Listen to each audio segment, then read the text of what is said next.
Hey, thanks for watching our video. In this video, we're going to gauge test a 1976 Corvette water temperature gauge. The function of this gauge is pretty much going to be the same for any gauge 1968 to 1976. What we've got a gauge here. We're going to emulate some issues that could happen with your car. Hopefully you can read your gauge and tell what the cause of the problem is versus spending hours trying to figure it out. With that, we're going to use a hypothetical situation. Your Ohms wire just fell off your sending unit in the engine compartment of the car, and when that happens, your gauge is going to respond like this. Ohms wire's off the car, gauge pegged to 100. You think the car is cool, it's not. Now the next test is going to be what happens if the Ohms wire comes off the gauge and gets grounded out. And we're going to show you what that does right now, I think. You can see that the rivet for the gauge is actually, the top of the rivet is right here. So you're about 1/8 of an inch, maybe 1/16 of an inch off the top of the rivet when your Ohms wire is grounded out. It's important to remember this because in another test we're going to do here in just a second, we're going to show you there's a reading that's real close to that.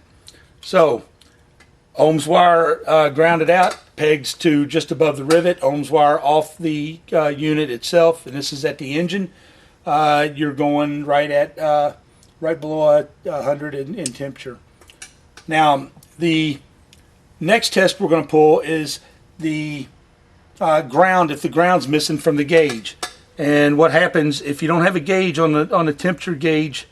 If you don't have a ground on the temperature gauge, you're going to get a similar reading to the Ohms wire being grounded out. But if you notice, this is the bottom of the rivet right there, and that gauge is just right at the bottom of the rivet. This holds true on almost every temperature gauge.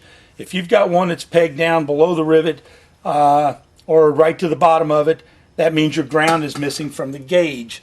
Now, there's another circumstance on a temperature gauge where you'll get this exact same reading, and this is if your resistor is broke on the back of the gauge. If your resistor, which this is the resistor right here, it's a 90 ohm resistor on all gauges from 68 to 1976. If this resistor is blown, you're going to get the exact same reading as if the gauge lost its ground,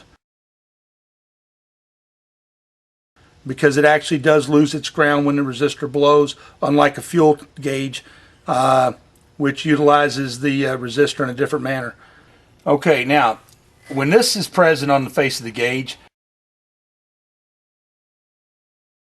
usually the problem is you took your gauge cluster apart, you cleaned it, you did whatever to it, you put new lens in, you doodled everything up, whatever. Usually when you see this kind of reading on the gauge, the problem is this washer right here. And that is an insulation washer. It's located on the 3 o'clock stud on the 68 to 76 cars. And it's kind of hard to see. I don't think you're going to see it, but I can show you exactly where it's at. You can just barely see the edge of it, and that would be right there. And that's an insulating washer that keeps this stud from grounding out to the can. If you leave that washer out, the reading you're going to get is going to be right about there. I don't think I missed anything. I think that's pretty much all the different outputs you can have. You can see here that this gauge is a functioning gauge. We put a potentiometer in line. You can buy one of these online if you want to test your own gauges. I've said it in another video.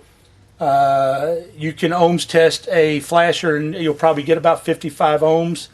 55 ohms is going to put you somewhere between 220 on most gauges, right around 220.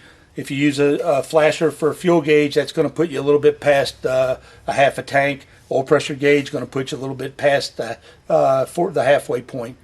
That pretty much wraps up our video. If you have any questions, you can email us at support@willcoxcorvette.com. We hope you visit our website. Look around. There's a lot of files on the help and repair section, as well as technical pictures in the technical picture section. The website's address is willcoxcorvette.com. There's 2 L's in Willcox. We thank you and have a nice day.